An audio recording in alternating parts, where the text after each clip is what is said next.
Long before the American flag ever flew over Guam, the island lived under a very different world. To understand how Guam became part of the United States, we must first step back into the life it knew before. For thousands of years, Guam was home to the Chamorro people, the island's indigenous inhabitants. They sailed across the Pacific in swift proas, traded with neighboring islands, and built thriving villages supported by fishing, farming, and communal life. Chamorro society was organized around powerful clans led by matrilineal families, with traditions that emphasized respect, hospitality, and resilience. Their culture was deeply tied to the land and sea, with rituals, dances, and stories passed from one generation to the next. Even as outsiders arrived, these traditions remained the soul of the island. When Spain arrived in the 17th century, everything changed. The island became a colonial possession of the Spanish Empire, used as a vital stopover for the Manila galleon's massive ships that carried goods between Mexico and the Philippines. Guam's location made it strategically important. It was a resting point where ships repaired sails, gathered fresh water, and sought shelter after long and dangerous Pacific crossings. This gave Spain a reason to stay, but it also pulled the island into a world far beyond its shores. Life under Spanish rule brought deep and often painful changes. Missionaries arrived to convert the Chamorro people to Christianity, establishing churches and missions that reshaped daily life. Many Chamorros embraced the new faith, blending Catholic beliefs with traditional customs. But others resisted, unwilling to abandon their ancestral ways. This resistance led to violent conflicts, known as the Chamorro-Spanish Wars, where Spain used military force to suppress opposition. Disease, brought unintentionally by Europeans, devastated the Chamorro population. Entire villages disappeared. Families broke apart. By the end of the 17th century, the population had been reduced by more than half. Yet the community endured, adapting to survive. They rebuilt families, retained cultural identity, and found ways to coexist with Spanish rule while preserving the essence of who they were. Under Spain, the island's economy revolved mostly around subsistence life. Chamorro families farmed taro, bananas, breadfruit, and yams. They raised livestock introduced by the Spanish, such as cattle and pigs. Fishing remained central, with hand-woven nets and traditional canoes connecting families to the ocean. While Spain controlled the island politically and spiritually, daily life for most Chamorros still reflected their ancient traditions. The Spanish colonial administration was small but strict. Governors appointed from Mexico or Spain ruled from Hagna, the island's capital. They imposed taxes, required labor for public works, and enforced Spanish law. Although Guam was part of a vast empire, it remained a remote and often neglected outpost. Supplies arrived irregularly. Communication with Spain took months or even years. Many governors saw the island as a difficult assignment, far from home and filled with challenges. Yet Spanish influence left lasting marks. Catholicism became deeply rooted in Chamorro culture. Churches and festivals shaped community life. Spanish words blended into the Chamorro language. New foods, animals, and tools changed how families lived. Over time, Caribbean, Mexican, Philippine, and Spanish influences all mixed with Chamorro heritage, creating a unique island culture unlike anything else in the Pacific. Still, beneath the surface, tensions remained. Many Chamorros resented the restrictions imposed by the colonial government. Others questioned why their island should belong to a distant empire. The Spanish presence brought both stability and oppression, faith and conflict, progress and loss. By the 19th century, Guam entered a quieter phase. The island remained peaceful but isolated. While Spain modernized its empire elsewhere, Guam stayed largely unchanged. Roads were simple, schools were limited, and trade was small. Villages lived at a slow rhythm, connected by tradition more than politics. Families gathered for fiestas, fishing remained a way of life, and communities supported one another through storms, droughts, and uncertainty. But the outside world was changing rapidly. New empires were rising, global trade routes were expanding, and powerful nations were looking toward the Pacific with hungry eyes. Spain, once one of the world's strongest empires, was weakening. Its colonies in the Americas had already gained independence. Its economy struggled. Its military decline became obvious. Guam, though far away, was part of this fading empire no longer able to defend or support its distant territories. As the 19th century neared its end, Guam stood at a turning point.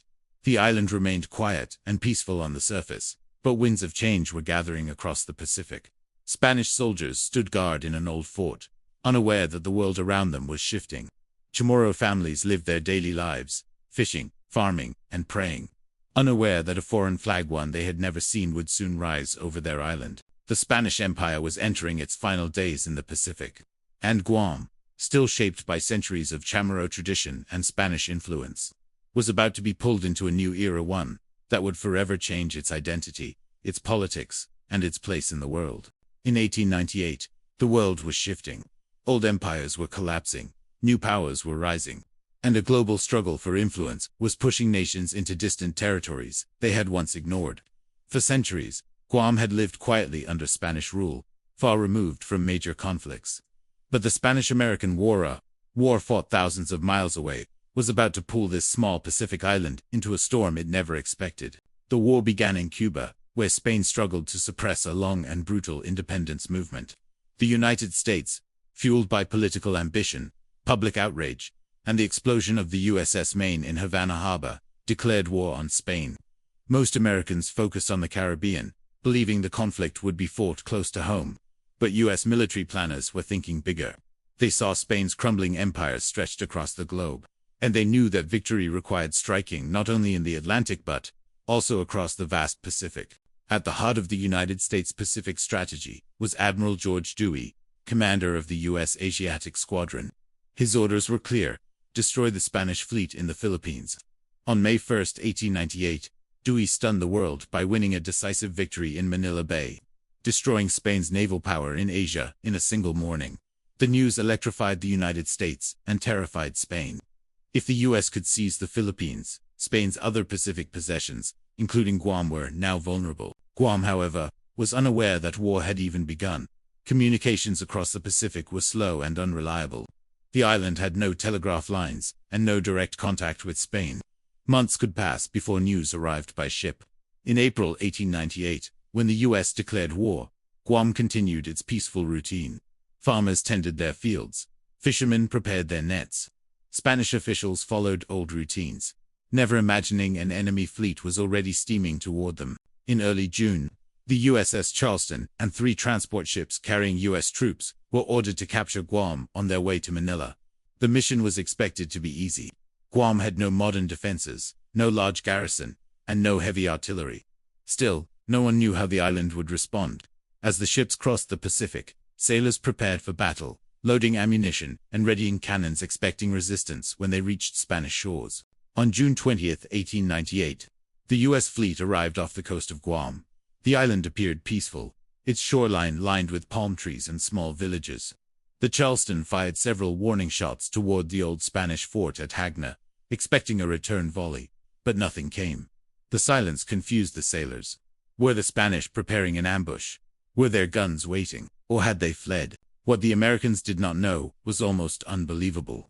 The Spanish garrison thought the shots were a salute, not an attack. Guam had not yet received news that Spain was at war with the United States. Spanish officials sent a small boat out to greet the Americans. The officers apologized for not returning what they believed to be ceremonial cannon salutes. They explained that Guam had no functioning cannons capable of firing back. The Americans, stunned, informed them that they were at war and that the island was being seized. The Spanish officers were speechless. They had no orders, no reinforcements, and no ability to defend the island. The entire invasion of Guam, an event that would change the island's destiny for over a century, took place without a single shot fired in return. Spanish authorities surrendered peacefully, handing over the island to the U.S. Navy. For the Chamorro people, the sudden arrival of American warships felt like the ground shifting beneath their feet. One day, they lived under Spanish rule, following familiar rhythms. The next day, the American flag rose above the island, signaling the beginning of a new era.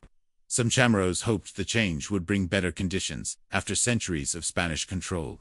Others feared the unknown future waiting under a foreign power. The American military wasted no time establishing a presence. Guam was placed under the authority of the U.S. Navy, which viewed the island as a valuable coaling and communication station. Its central location in the Pacific made it a key strategic point and anchor that would support U.S. expansion across Asia and the Pacific. Naval officers took charge of local government, introduced new laws, and began reorganizing the island's administration. Meanwhile, Spain watched helplessly. The loss of Guam was a devastating symbol of decline. Once the world's most powerful empire, Spain was now losing territories it could no longer defend. The Spanish-American War would strip Spain of Cuba, Puerto Rico, the Philippines, and Guam, ending centuries of global dominance. For the United States, capturing Guam marked a turning point. It was no longer just a continental nation. It was becoming an empire in expanding power, with territories across the seas.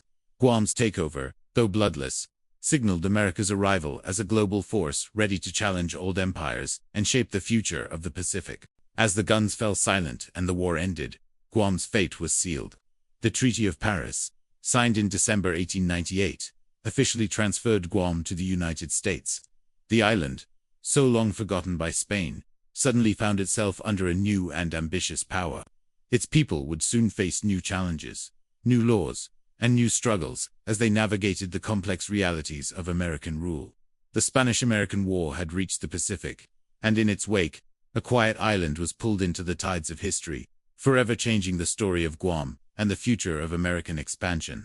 In the summer of 1898, as the Spanish-American War raged across the world, a quiet moment in the Pacific Ocean would become one of the most unusual and surreal events in American military history. It was a moment when an island changed hands without bloodshed, without resistance, and without a single person on the island even knowing a war had begun. This extraordinary event was the peaceful capture of Guam, a turning point that reshaped the island's destiny for generations. At dawn on June 20, 1898, the stillness of Guam's waters was broken by the silhouette of an unfamiliar fleet. The USS Charleston, accompanied by 3 transport ships carrying over 1,000 American troops, appeared on the horizon. The U.S. government had given them a simple order: seize Guam from Spain on the way to the Philippines. No one aboard the ships knew what to expect. They prepared for battle, loading cannons and readying weapons, imagining Spanish troops waiting behind fort walls. But the island before them looked peaceful. Palm trees lined the shoreline. Fishermen paddled through calm waters. Spanish flags fluttered lazily in the humid Pacific breeze. There were no soldiers rushing into positions, no alarms, no signs of war. It was as if the island were untouched by the chaos engulfing the rest of the world. The Charleston approached the harbor and fired several shells toward the old Spanish fort at Hagna. The sailors held their breath, waiting for the thunder of Spanish cannons in return. But the island remained quiet. No shots, no smoke, nothing. Confusion rippled across the American deck. Had the Spanish abandoned the fort? Were they lying in wait? Or had they already surrendered? The silence was unnerving. Moments later, a small wooden boat began rowing toward the American fleet. Inside were Spanish officers dressed in their formal white uniforms. They stood proudly as they approached, unaware that history was unfolding around them. When they reached the Charleston, they politely apologized for not returning the American salute. Their cannons, they explained, were old and unusable. It was then that the Americans delivered the stunning news. The two nations were at war. Spain had been at war with the United States for weeks. The Spanish officers were shocked. No telegraph lines connected Guam to the outside world. No ships from Spain had arrived for months. News traveled slowly, and the island had not yet learned that its empire was collapsing. For them, the American shots had been nothing more than friendly naval greetings. Realizing the truth, the officers looked at each other in disbelief. They had no orders, no reinforcements, no chance of defense. Guam's garrison was small, poorly supplied, and armed with weapons that belonged to another century. They understood instantly that resistance would be futile and deadly for the people they were sworn to protect. Within hours, the Spanish governor of Guam met with the U.S. naval commander. The meeting was formal, respectful, and heavy with the weight of defeat. With no way to defend the island, and no communication with Madrid, the governor surrendered Guam peacefully. The Americans accepted, and the island, after more than 230 years of Spanish rule, passed quietly into the hands of a new empire. For the Chamorro people, the sudden arrival of a new colonial power created confusion and uncertainty. They watched American troops march through their villages, raising the U.S. flag for the first time. Some wondered whether this new rule would be gentler than the harsh and distant authority of Spain. Others worried that their traditions, culture, and language might soon face new pressures, new expectations, and new laws. The Americans moved quickly. Naval officers began inspecting the island, identifying key areas for military use. They saw Guam not merely as a tropical possession, but as a valuable stepping stone across the Pacific, a future naval station, coaling station, and communication hub.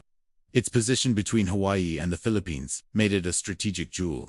For the U.S., acquiring Guam was not an accident of war, it was part of a larger vision of expansion. Meanwhile, the small Spanish garrison prepared for exile.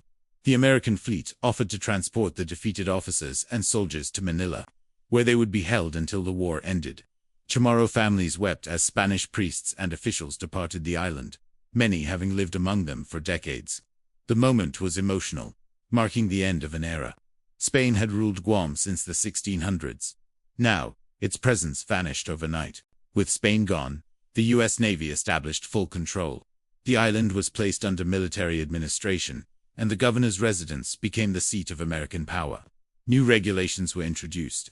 Chamorro leaders were instructed to follow American law. Schools faced changes. Land surveys began.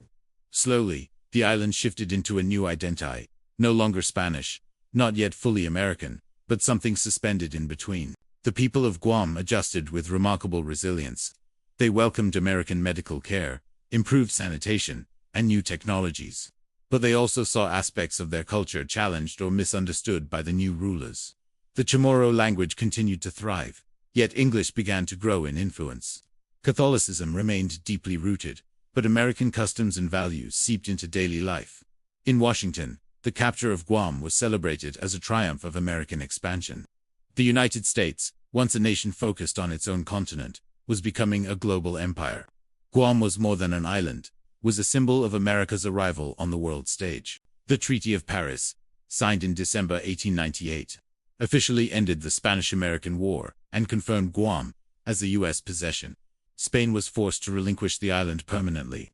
For Guam, this marked the beginning of a new chapter, one defined by American military rule, modernization, and complex political status that continues to this day. The peaceful capture of Guam was one of the strangest moments of the war, an invasion without resistance, a conquest without bloodshed, but the consequences were profound. The island's destiny had been rewritten by events far beyond its shores.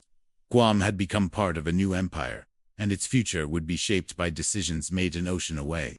The world of 1898 was changing rapidly, and Guam found itself caught in the currents of a rising American power that would influence every aspect of life on the island for generations. When Guam passed into American hands in 1898, the island's political and social landscape changed overnight. The Spanish flag lowered for the last time, and a new banner of foreign one rose in its place. But for the people of Guam, the arrival of the United States marked the beginning of a long, complex chapter in their history. It was a time shaped by rules written far away, by officers who governed like captains at sea, and by a gradual reshaping of island life under the authority of the United States Navy. After the peaceful takeover of Guam, the island was placed directly under the control of the U.S. Navy by order of President William McKinley. This meant that Guam was not treated like a state, not like a territory with rights, and not like a colony with representation. Instead, it became a naval station, a military asset to serve American interests in the Pacific. Its fate was tied not to the will of its people, but to strategic decisions made in Washington, thousands of miles away. The first American naval governor, Captain Richard Leary, arrived on Guam with strict instructions: bring order, establish American-style administration, and prepare the island for its role in the growing U.S. Pacific Empire. Leary brought military discipline to every aspect of island life. His authority was absolute. In Guam, the naval governor was judge, mayor, commander, and lawmaker all at once. All decisions flowed from him. One of the first things the American administration did was abolish old Spanish systems. Spanish laws were replaced by naval proclamations. Spanish administrative titles vanished. The old Cabildo, Guam's municipal council, was dissolved. American norms were introduced, often abruptly and without explanation. For Chamorro families, who had lived under centuries of Spanish influence, the rapid shift felt overwhelming. Yet the American naval officers believed they were modernizing the island. They introduced new forms of sanitation, enforced public health measures, and attempted to reduce disease. Vaccinations were administered, new wells were dug, and small clinics appeared. Roads were improved, and communication with the outside world became more regular. In these ways, American rule brought undeniable improvements. But with modernization came restriction. The naval governors had total control over personal freedoms. They banned alcohol, gambling, cockfighting, and traditional celebrations they considered un-American. They regulated dress codes and public behavior. They imposed curfews and controlled movement between villages. They ordered English to be taught in schools, replacing Spanish in an attempt to reshape the island's identity. Many Chamorros welcomed the new opportunities: education, healthcare, and modernization. Others resented the loss of traditions and autonomy. Change came fast, often without consultation, and the Navy believed discipline was necessary to prepare Guam for the modern world. Life under naval rule was strict. A system of military-style courts judged everything from petty disputes to major offenses. Local leaders, known as justicias, were required to enforce orders from the naval governor. Punishments for disobeying American directives could be harsh, including forced labor or imprisonment. The Chamorro people lived under laws they had not chosen and leaders they had not elected. Despite the restrictions, the Americans attempted to build a functional civil society. They established public schools, often taught by naval officers' wives. English became the language of instruction. New textbooks arrived, describing American heroes and American values. Chamorro children, who just a year earlier studied under Spanish priests, now learned about George Washington and Abraham Lincoln. For many, this marked the beginning of a cultural transformation that would reshape their identity. The Navy also reshaped the economy. They introduced American currency, regulated trade, and encouraged agriculture to support the growing naval presence. But the island remained isolated. Trade was restricted to U.S. ships. The Navy controlled imports and exports. The people of Guam could not travel freely without permission from the governor. With every new rule, Guam became more dependent on American authority. One of the most significant changes in this period was the arrival of American religion Protestant missionaries, who hoped to introduce new faith traditions. While the Chamorro people remained overwhelmingly Catholic, the presence of new religious communities added another layer to the island's evolving cultural landscape. Not all interactions were rigid or difficult. Many naval officers developed genuine admiration for Chamorro hospitality, kindness, and loyalty. They praised the island's beauty, the integrity of local families, and the strong sense of community. Over time, some officers and Chamorro leaders formed bonds of trust that helped smooth tensions and create cooperation in areas like education, infrastructure, and public health. Yet, beneath this cooperation, one truth remained: Guam was ruled, not represented. The Chamorro people had no vote in their own government, no voice in American politics, no citizenship in the country that governed them. They lived in a political limbo, subjects of an empire that saw their island as a strategic asset rather than a community with its own rights. Meanwhile, the United States continued expanding its presence in the Pacific. With the Philippines also under American rule, Guam became a vital link in a chain stretching from California to Manila. Naval bases grew. Communication stations expanded. Guam became a strategic outpost and early warning station in a vast ocean increasingly shaped by global power struggle. The early years of American naval rule were a time of transformation and tension, progress and limitation. For the Chamorro people, it was a period of adapting, negotiating, and preserving identity while navigating a new colonial reality. Their traditions remained strong, even as American influence grew deeper. As the 20th century approached, Guam stood at a new crossroads, no longer Spanish, not fully American, but caught in the middle of global forces far beyond its shores. The island was becoming a fortress, a symbol of America's expanding power in the Pacific. But it was also a home, where families lived, prayed, loved, and endured. And soon, an even greater storm would arrive, a tragedy that would test the strength and spirit of the Chamorro people like never before. A storm called World War II. When the United States Navy assumed full authority over Guam, the Chamorro people entered a new and uncertain era. The island had already survived more than 2 centuries of Spanish rule, enduring war, disease, and cultural transformation. Now, with the arrival of the Americans, Chamorro identity faced new pressures, new rules, and new expectations. Yet, through it all, the heart of Chamorro culture, its spirit, its family traditions, its deep connection to land and ocean continued to survive. At the beginning of American naval rule, the Chamorro people saw both opportunity and disruption. The United States brought modern medicine, new schools, and infrastructure that improved daily life. Roads grew wider. Clinics appeared in remote villages. Modern wells provided safer water. Telegraph lines and new communication systems connected the island to the world. For many Chamorro families, these improvements felt like a promise of progress. But with progress came control. Every detail of life on the island flowed from the authority of the naval governor. Chamorro leaders were stripped of real power. Cultural practices were regulated, and the Navy believed it had a duty to civilize the island according to American standards, often ignoring the deep roots of Chamorro tradition. One of the first areas transformed was education. Schools that once taught in Spanish now used English. Teachers came from the mainland, bringing American customs and values. Chamorro children learned American history, American patriotism, and American ideals. Their textbooks celebrated U.S. heroes, while the story of their own ancestors received little mention. In classrooms, children were encouraged, sometimes forced, to stop speaking. Chamorro English became the language of the future. Chamorro became the language of the past. While many families embraced bilingual education, others feared the loss of their cultural identity. Yet even as the Navy pushed English, Chamorro families continued to speak their language at home, telling old stories and passing down traditions quietly and proudly. Religion remained a powerful anchor. Catholicism had taken deep root during centuries of Spanish rule. The church formed the center of village life. Baptisms, weddings, funerals, and fiestas followed rhythms established long before the Americans arrived. While Protestant missionaries opened new churches under U.S. protection, the Chamorro people largely held to their Catholic identity, blending it with traditional practices in ways that made their faith uniquely their own. Daily life continued to reflect ancient Chamorro values in Malik, the belief in restoring harmony through mutual respect. Families worked together in tight-knit clans. Elders remained the heart of decision-making, offering wisdom and guidance.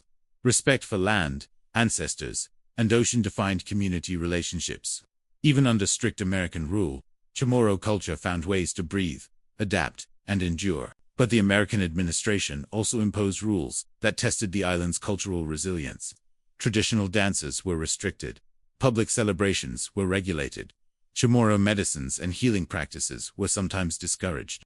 The Navy controlled who could travel, where they could live, and what businesses they could run. Village chiefs, once respected leaders, now found themselves answering to American officers who often misunderstood local customs. Dress codes became another symbol of change. The Navy encouraged Western clothing, seeing traditional wear as outdated. Young Chamorros adopted new fashion, blending American styles with island identity. The fusion created a cultural bridge, neither fully Chamorro nor fully American, but something beautifully in between. Women played a vital role in preserving Chamorro identity during this period.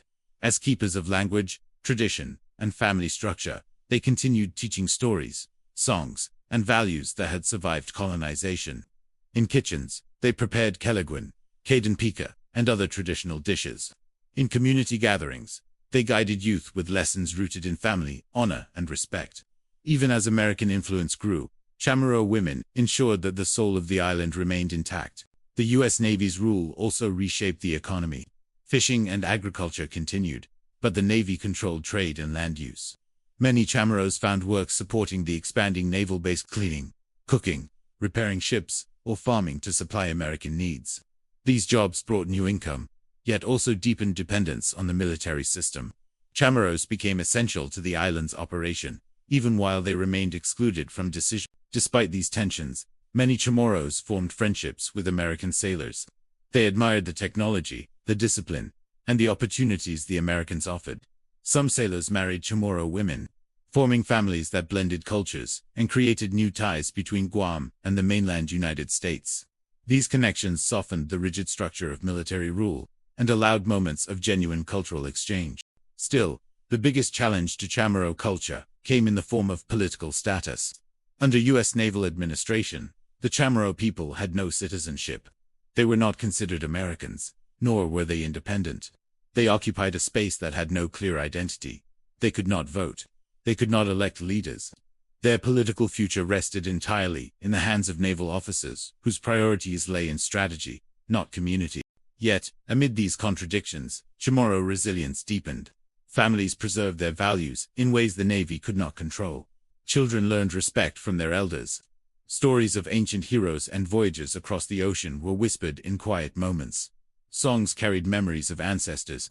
The language survived through prayer, through laughter, through the daily conversations in kitchens and at village gatherings. The early years of American military rule were not the end of Chamorro culture. They were the beginning of a new chapter. A chapter of adaptation, spiritual strength, and cultural pride.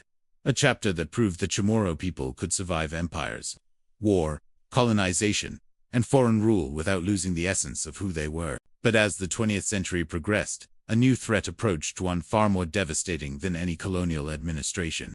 Guam would soon face an enemy unlike anything it had experienced.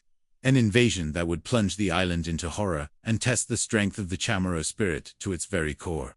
World War II was coming, and nothing could prepare Guam for what would happen next. As the 1930s came to an end, the Pacific Ocean, once calm and distant from global politics, became the center of escalating tension. Japan, rising as a powerful empire, expanded across East Asia with speed and ambition. The United States watched cautiously, strengthening its bases in Hawaii and the Philippines.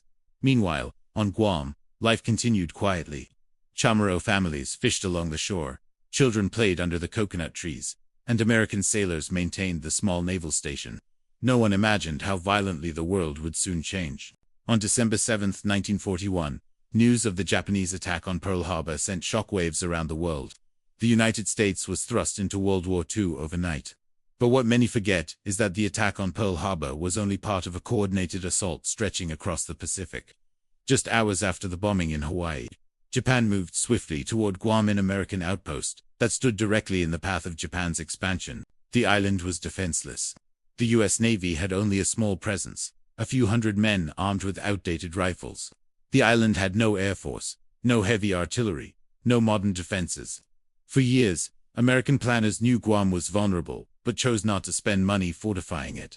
When war came, Guam stood exposed, an isolated island facing one of the most powerful militaries in the world. In the early morning hours of December 8, 1941, Japanese planes appeared in the sky. The sound of engines roared across the island, waking families from sleep.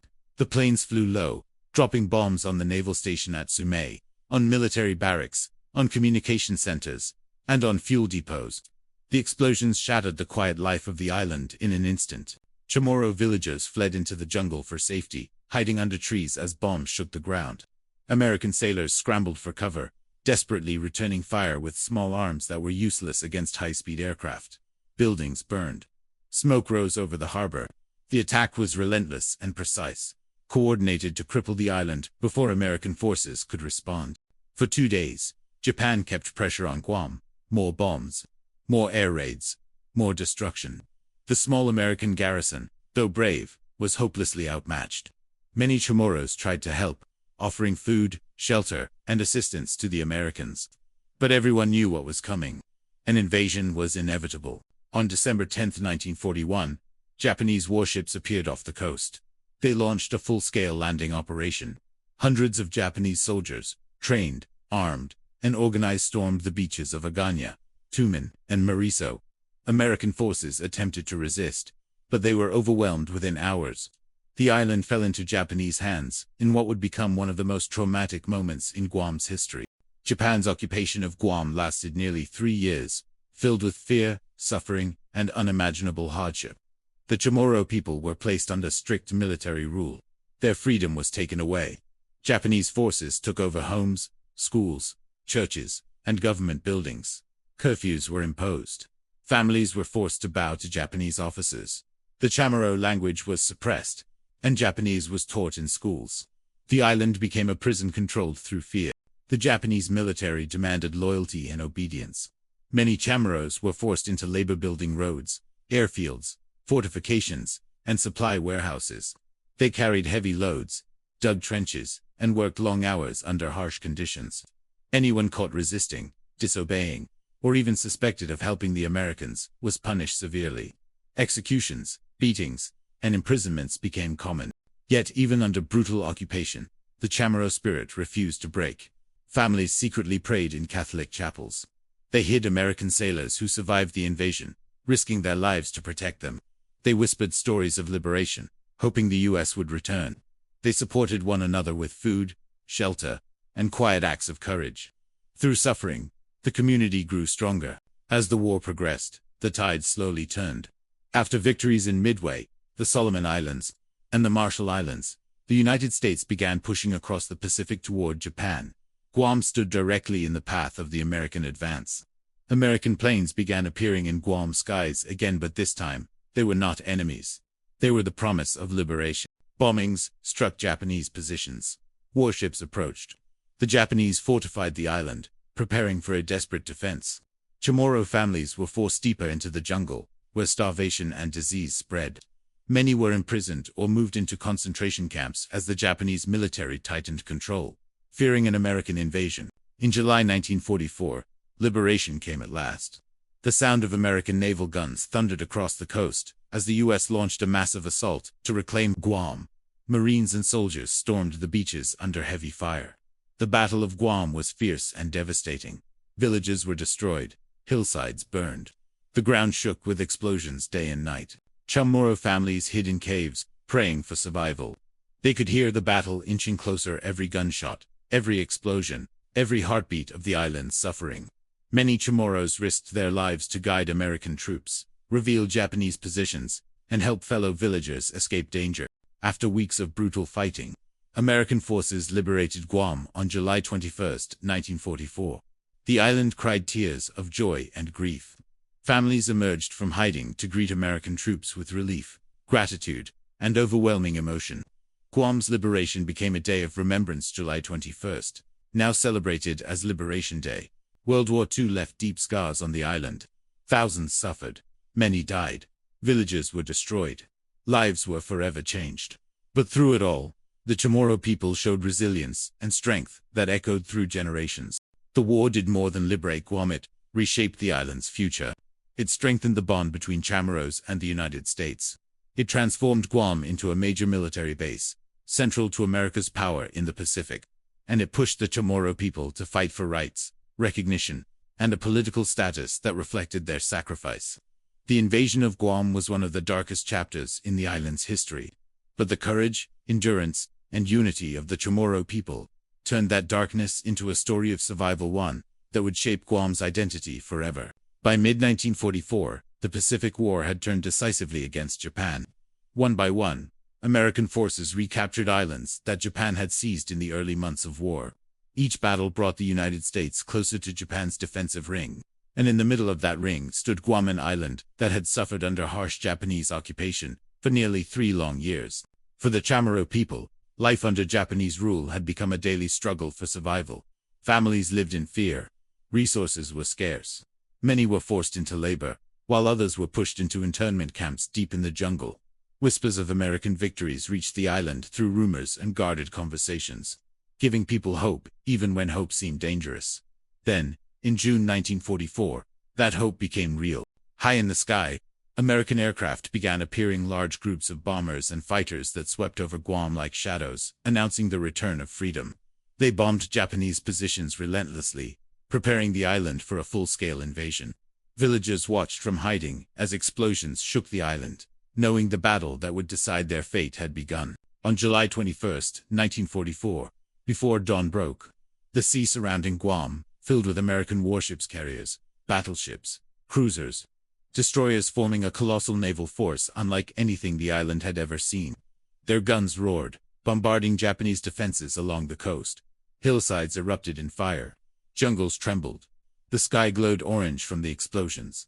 The invasion of Guam had begun.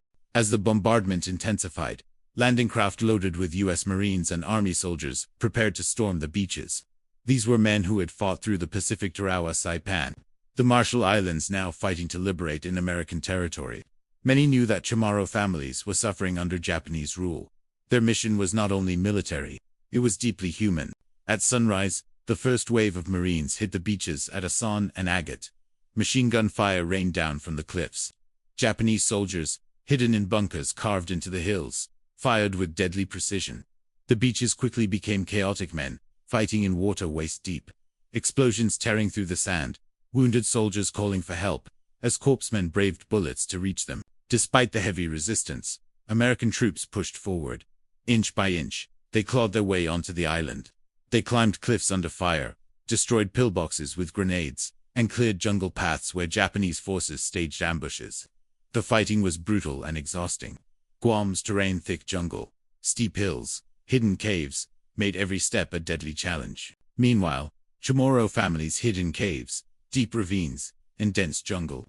They could hear the battle raging, the thunder of naval guns, the rattle of machine guns, the cries of wounded soldiers. Some were trapped in Japanese camps, terrified that the Japanese might execute them as the Americans approached. Others prayed desperately for protection, clutching their children as the ground trembled beneath them. As U.S. troops advanced, something extraordinary happened. Chamorro civilians began risking their lives to escape danger and reach American lines. Weak from hunger and fear, some emerged from the jungle waving makeshift white flags, pieces of cloth, palm leaves, anything that signaled surrender. Many were crying tears of relief when they saw the American uniforms. Soldiers, hardened by battle, softened at the sight of the people they came to liberate. They shared food, water, and protection, guiding families to safe zones behind the front lines. In some cases, Chamorro men acted as guides, leading American forces through jungle terrain they knew by heart. They revealed hidden Japanese tunnels, pointed out ambush sites, and helped evacuate civilians. Their courage saved countless lives. Despite years of suffering, they stood strong in the final battle for their homeland. The fight for Guam stretched on for weeks. The Japanese defenders, well entrenched and determined to die rather than surrender, launched banzai charges, mass, suicidal attacks meant to break American lines. In the darkness, waves of Japanese soldiers charged with rifles, bayonets, and screams meant to terrify. The Americans responded with discipline, stopping the assaults with machine guns and artillery. The jungle became a place of chaos and tragedy. Slowly, American troops advanced across the island. They secured the western beaches, then fought their way north through rugged terrain. The fighting around Mount Barragada and Chalampango was among the bloodiest, with Japanese snipers hidden in trees and caves. Even after American victory seemed certain, Japanese soldiers remained hidden in the jungle, emerging to fight until the very end. On August 10, 1944, after nearly 3 weeks of violent combat, Guam was officially declared secure. The U.S. flag rose again over the island for the first time since 1941. Cheers, tears, and prayers filled the air. Chamorro families wept with relief, embracing each other, knowing the nightmare of occupation was finally over. The liberation of Guam had come at an enormous cost, but freedom had returned. The Battle of Guam was not just a military victory, it was a testament to resilience. American troops had fought bravely to reclaim an island taken by surprise. Chamorro civilians had endured unimaginable suffering and survived through unity and faith. Together, their stories wove into a powerful narrative of courage, sacrifice, and hope. But liberation was not the end of the story. Much of the island lay in ruins. Homes were destroyed. Villages were burned. Families were displaced. And American forces quickly transformed Guam into a major military base, dramatically reshaping daily life.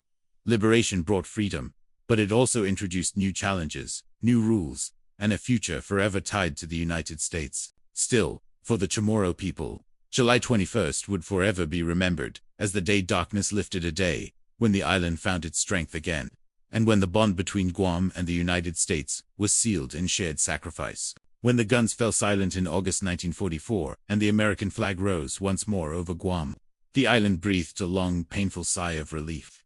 Liberation had finally come, but it came at a cost so heavy that the scars would last for generations. Villages had been burned to ash. Families were torn apart. Thousands suffered hunger, fear, and the trauma of war. The Chamorro people emerged from caves, bunkers, and jungle hideouts into a world transformed by destruction. And now, as the smoke of battle faded, a new chapter began, one of rebuilding, healing, and redefining the future of Guam. In the days immediately after liberation, the island was filled with scenes of both heartbreak and hope. American soldiers assisted civilians, providing food, water, clothing, and medical care. Many Chamorros were severely malnourished, suffering from untreated wounds and illnesses accumulated during years of harsh occupation. The U.S. military established emergency aid stations, turning beaches, fields, and abandoned Japanese buildings into temporary shelters for thousands of displaced families. Rebuilding Guam would take time. Almost every major village had been damaged. Roads were destroyed or blocked by debris. Farms were abandoned. Schools and churches, central pillars of Chamorro life, lay in ruins. The island needed far more than victory. It needed renewal. And the United States understood that Guam held far greater significance. than its small size suggested.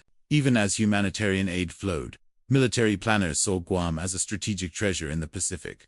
With the Philippines still contested, and Japan preparing for desperate defense, Guam's location made it the perfect launching point for major operations.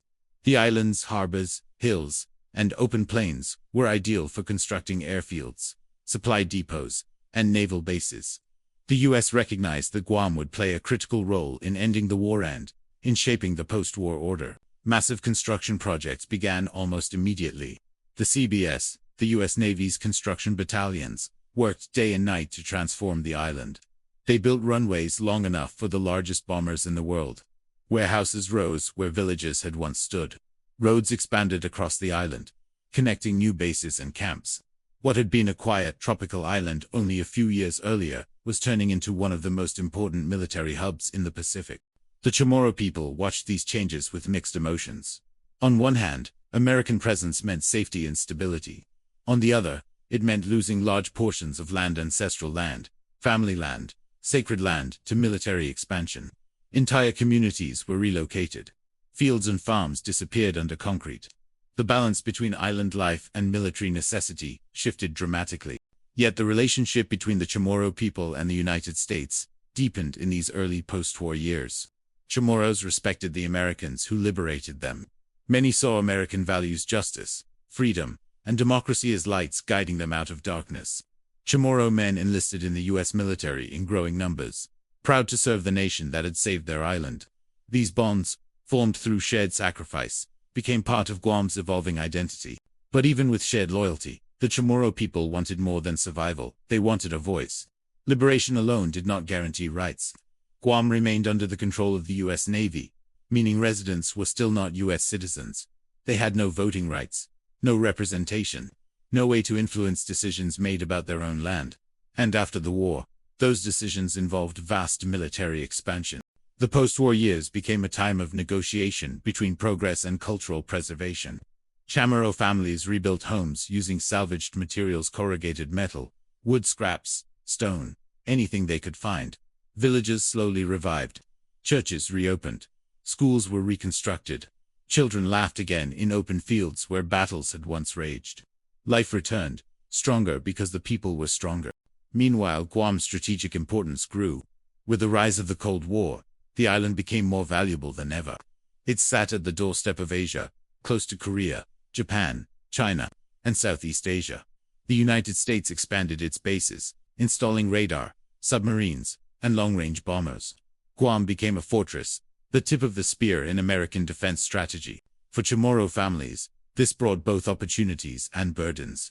The military provided jobs, education, and economic stability. But it also controlled land, limited political rights, and shaped the island in ways many Chamorros could not influence. The future of Guam was no longer just a local matter, it was tied to global power. Still, the Chamorro spirit endured. As the island healed from war, culture blossomed again. Festivals returned. Easter celebrations filled with music, food, and community pride. The Chamorro language survived, spoken in homes and whispered in prayer. Elders taught young generations about their ancestors, ensuring the past would not be lost in the rush of modernization. One of the most emotional impacts of post-war reconstruction was the quest to honor those who had suffered under Japanese occupation. Monuments and memorials were later built across the island, a reminder of courage, sacrifice, and the unbreakable strength of the Chamorro people. Liberation Day became a sacred annual celebration, a tribute not only to freedom but to survival. By the late 1940s, Guam had become more than just a military outpost. It had become a symbol of resilience, a home where two identities, Chamorro and American, grew increasingly intertwined.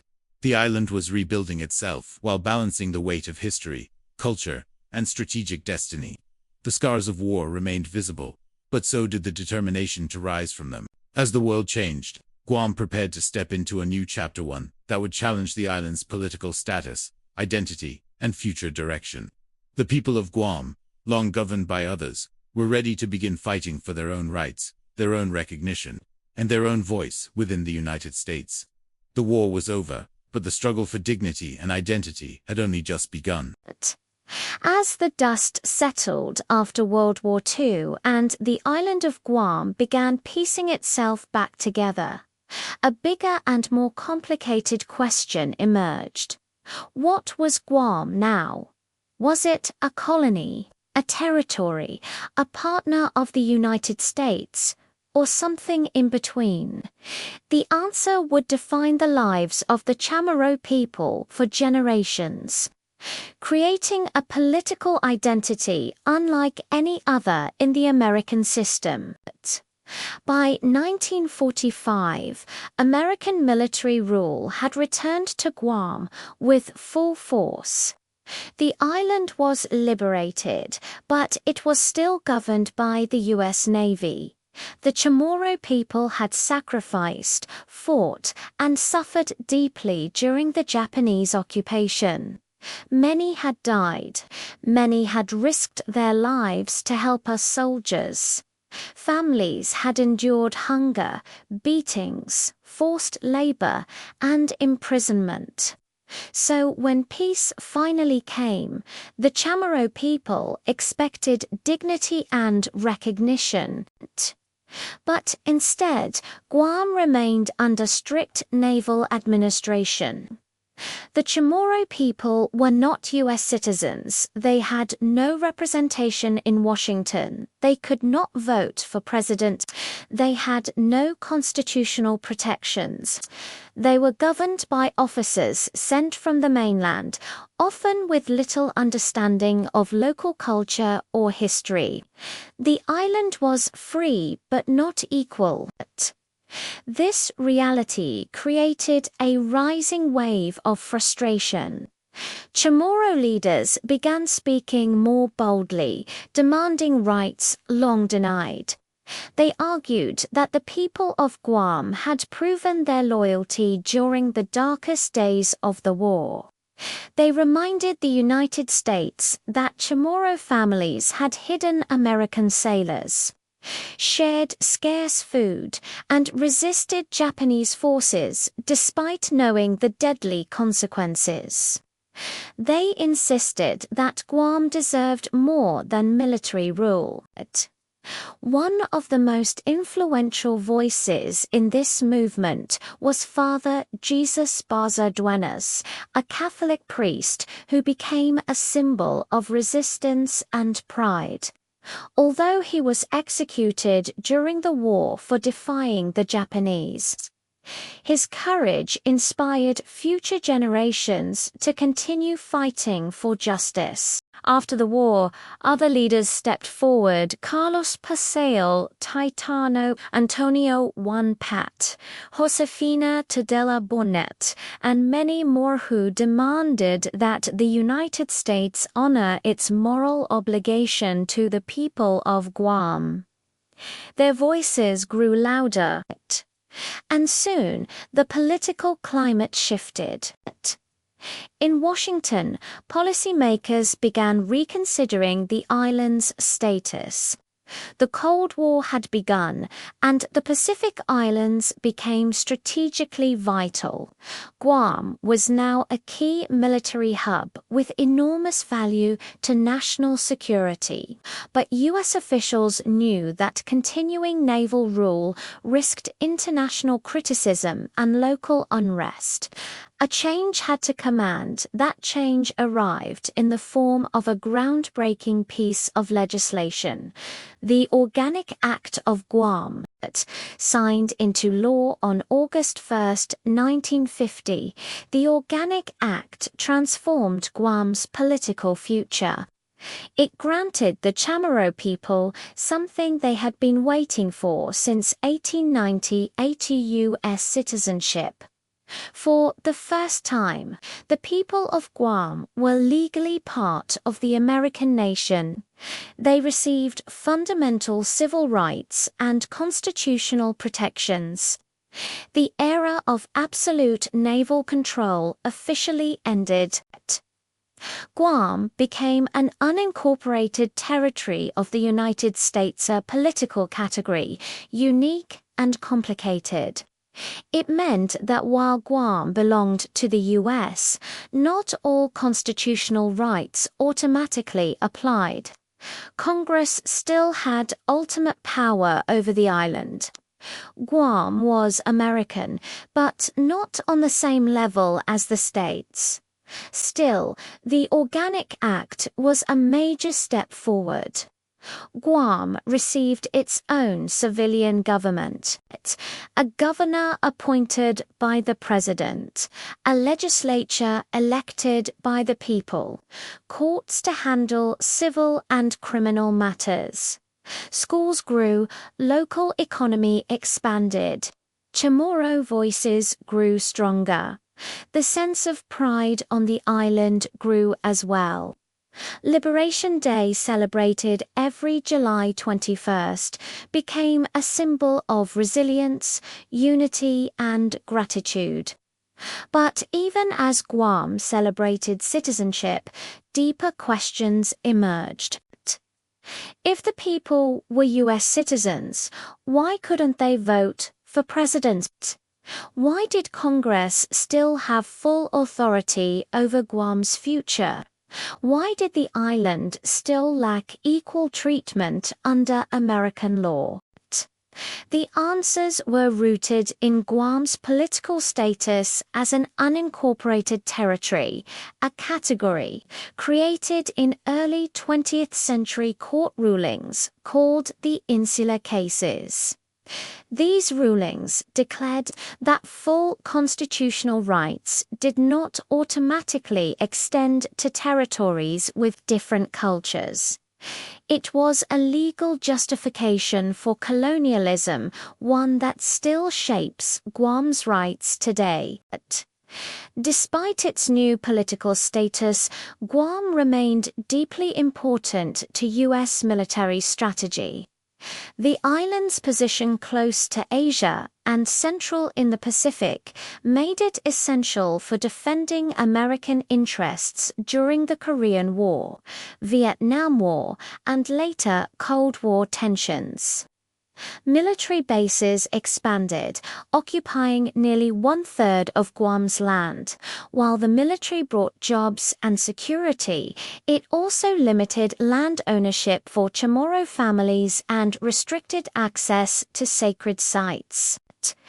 This tension between military necessity and local identity formed the core of Guam's post-war experience.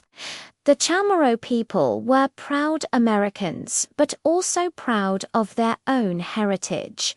They wanted both security and self-determination. They wanted recognition without losing connection to their past. Over time, Guam gained more autonomy. In 1968, the people earned the right to elect their own governor. In 1972, Guam's first delegate to the U.S. Congress, Antonio B. Won-Pat, took office. Giving the island a voice in Washington, though without voting power. In the decades that followed, the island continued to push for fair treatment. Yet, even today, Guam remains caught between two worlds, part of the United States, but not equal to the states. Its people serve in the U.S. military at one of the highest rates in the country, yet cannot vote for the commander-in-chief. They pay federal taxes in some forms, but lack full representation. Still, Guam's American identity is strong. Its loyalty is unwavering, and its culture rooted in centuries of Chamorro tradition remains vibrant, distinct, and celebrated. The story of how Guam became an unincorporated territory is not only about laws and politics, it is about a people who survived colonization, war, and occupation. A people who rebuilt their island from ashes. A people who fought for rights and dignity, and a people who continue to shape their destiny in a place where American power and Chamorro identity meet. Guam's journey was far from over. The island would continue to confront new challenges, new questions, and new struggles. The next chapter would dive deeper into the American citizenship era, the growth of military bases, and the unending debate over Guam's political future. By the second half of the 20th century, Guam had entered a new era shaped by American citizenship, rising military expansion, and a powerful movement to protect Chamorro identity. The island had survived colonization, war, occupation, and liberation. Now, it stood at the crossroads of modernization and cultural preservation, balancing the benefits of American support with the challenges of unequal political status. The Organic Act of 1950 had transformed life on Guam. With U.S. citizenship granted, Chamorro families felt a renewed sense of pride and belonging. For the first time, they had the protections of the American Constitution, the stability of civilian government, and access to opportunities far beyond their small island. Children could attend American schools, travel more freely, and dream of futures that stretched across the Pacific. Yet, citizenship did not make Guam equal to the states. Guam still had no voting representation in Congress, no vote for president, no full constitutional rights, and no true control over its own political destiny. Still, for many families, U.S. citizenship opened doors. Young men and women enlisted in the U.S. Armed Forces in extraordinary numbers. Serving the nation became both a path to economic stability and a symbol of loyalty. Guam would eventually become one of the highest per capita contributors of military personnel in the entire United States. Meanwhile, the U.S. military expanded its presence across the island. Nearly one-third of Guam's land was now controlled by the Department of Defense. Naval Base Guam grew rapidly, becoming a central hub for American power in the Pacific. Anderson Air Force Base, built after World War II, would soon become one of the most important strategic airfields in the world, capable of launching bombers across Asia, supporting operations during the Korean War, Vietnam War, the Cold War, and even modern conflicts. This military expansion created thousands of jobs and fueled Guam's economy. Construction boomed. Local businesses grew around the bases. Chamorros worked as mechanics, technicians, clerks, cooks, engineers, and contractors. The military presence offered stability, but also brought tension. For many Chamorros, the land taken during the post-war years was more than property, was heritage. It held memories, burial sites, and sacred places. Losing it felt like losing part of themselves. Some families waited decades for land to be returned. Others fought legal battles that continued into the 21st century. The question of land became one of the defining issues of modern Guam. Despite these challenges, Chamorro culture remained the heartbeat of the island. As Guam modernized, efforts to preserve tradition grew stronger. Elders worked tirelessly to teach the Chamorro language to younger generations. Schools introduced cultural programs. Folk dances and chants re-emerged at festivals. Carvers, weavers, fishermen, and storytellers passed down ancient skills that had survived centuries of change. The spirit of Inafilmok to restore harmony and care for one another continued to define community life. Every fiesta, every village celebration, every gathering around a family table carried the rhythm of ancestors who had endured colonization and war but never lost their soul. As tourism grew in the 1970s and 1980s, Guam opened itself to the world. Hotels rose along Tumen Bay. Visitors from Japan, Korea, and the United States arrived in growing numbers. The island became a melting pot of cultures, Asian, American, and Pacific, blending into a unique identity found nowhere else. Guam's natural beauty, warm hospitality, and cultural pride made it a destination that felt both modern and deeply rooted. Yet political questions continued to shadow Guam's progress. Was Guam truly equal under U.S. law? Should it become a state, a commonwealth like Puerto Rico, or should it push for independence or free association? These debates grew louder as Chamorro leaders sought more autonomy. Some argued that Guam deserved full integration with the United States statehood, representation, and equal rights. Others believed Guam should maintain a special status, preserving cultural identity without becoming a state. And some, especially after decades of land struggles, called for self-determination and independence. What united them was a shared desire for the people of Guam to have the right to choose their own future. As the 21st century approached, Guam's strategic importance only increased. Rising tensions in Asia conflicts involving North Korea, China, and regional disputes made Guam essential to U.S. defense. Submarines, bombers, and missile defense systems turned the island into the tip of the spear, a front line in America's military posture. With every expansion of military presence came new concerns. How much land would be taken? How would the environment be affected? Would Chamorro culture be overwhelmed by outside influence? These questions stirred passionate debates among island residents. Despite these challenges, Guam stood strong, modern, multicultural, and proud. Chamorro identity had not weakened under American rule. Instead, it had become a powerful symbol of resilience. Families embraced American opportunities while fiercely preserving their traditions. They celebrated the 4th of July and Liberation Day with equal pride, one honoring the nation that protected them, the other honoring the people who survived the unimaginable. Modern Guam became a place where two worlds met: the modern American world of democracy, technology, and military power, and the ancient Chamorro world of family, land, and tradition. The two identities blended not always smoothly, but beautifully into a unique culture that defined the island. Today, Guam remains a vital part of the United States, but also a land with its own soul. Its people carry a history of endurance, from ancient seafarers to colonial survivors, wartime heroes, and modern citizens navigating global power. The story of Guam is a story of strength, pride, and unbreakable cultural identity. But one chapter still remains unwritten: the chapter of Guam's future, a future shaped not by foreign powers, but by the voices of its people. As the 20th century ended and the 21st century unfolded, Guam found itself standing at a powerful intersection of identity, history, and destiny. The island had survived colonization by Spain, annexation by the United States, a brutal occupation by Japan, and a dramatic liberation that forever tied Guam to American power. It had rebuilt from ashes, grown into a vital military hub, and become a home where Chamorro culture and American citizenship lived side by side.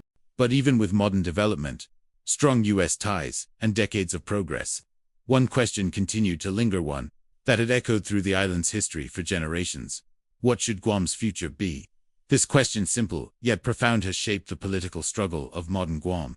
It is a question about identity, history, justice, dignity, and the right of a people to decide their own destiny. Guam is American, but not fully.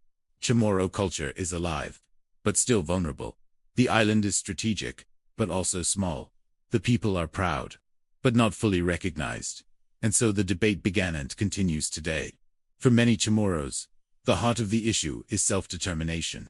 After centuries under foreign rule, they believe the people of Guam should finally have the right to choose their political status, not through decisions made in Washington, Tokyo, or Madrid, but through the voices of the people who live on the island, whose ancestors walked the land long before the arrival of any empire. But self-determination is not simple. Guam's political status remains unique and complicated. As an unincorporated territory, Guam belongs to the United States, but is not fully part of it. Congress holds ultimate power over the island. Constitutional rights apply selectively, and despite being U.S. citizens, the people of Guam cannot vote for president and have only a non-voting delegate in the U.S. Congress. This incomplete status has led to three main visions for Guam's future: statehood, free association, independence. Each path carries hopes, fears, and enormous implications. Supporters of statehood argue that Guam deserves full equality within the United States. After decades of military service, loyalty, and economic dependence, they believe Guam should become America's 51st state. Statehood would bring full citizenship rights, voting for president, representation in Congress, and constitutional protections equal to those of any American. It would offer stability, access to federal funding, and integration with national laws and systems. But critics worry that statehood could weaken Chamorro identity, dilute cultural heritage, or drown the island in outside influence. They fear that Guam's unique history would be lost in the larger American identity and that statehood would accelerate economic and cultural pressures that could overwhelm the indigenous population. Supporters of independence see a different future, one where Guam stands on its own as a sovereign nation. They envision a Guam that controls its land, laws, and destiny without interference from foreign powers. Independence would honor centuries of Chamorro resilience and reclaim the dignity lost under colonization. It would allow the island to negotiate its own trade deals, foreign policies, and economic strategies. But independence also raises difficult questions. Could Guam sustain its economy without us support? Could it defend itself in a region filled with geopolitical tension? Would its population be ready for the responsibilities and challenges of full sovereignty? The third option, free association, offers a middle ground, a partnership where Guam would be an independent nation but maintain a close relationship with the United States. Under this model, the U.S. could continue providing defense, funding, or services, depending on negotiated terms. Guam would gain its own constitutional government, while preserving ties to American systems. This option appeals to many islanders because it balances autonomy with stability. But free association would still require difficult negotiations, legal changes, and a political transformation unlike anything Guam has ever experienced. Throughout these debates, one thing remains constant: the desire for the Chamorro people to finally have a voice. Not a symbolic voice, but a decisive one. Efforts to organize self-determination plebiscites, votes on political status, have faced legal challenges, disagreements over who should vote, and political uncertainty. Some argue only Chamorros, as Guam's indigenous people, should decide. Others say all us citizens living on Guam must have a vote. These debates reflect the complex history of colonization, migration, and cultural identity on the island. Still, the movement continues. Cultural revival has strengthened Chamorro. Pride. Political advocacy has grown. Generations of youth are learning their history with new passion. Artists, educators, and elders are reclaiming stories once forgotten or silenced. And across villages, a new confidence rises in understanding that the future of Guam belongs not to foreign powers, but to its people. Meanwhile, Guam's strategic importance has only increased. As tensions grow in the Pacific with China, North Korea, and shifting global power, Guam remains the United States' tip of the spear. Military expansion continues, bringing both economic opportunity and deep concern. New bases rise. More land is required. More troops arrive. And the world watches this small island with renewed interest. For some, the U.S. presence is protection. For others, it is pressure. For many, it is both.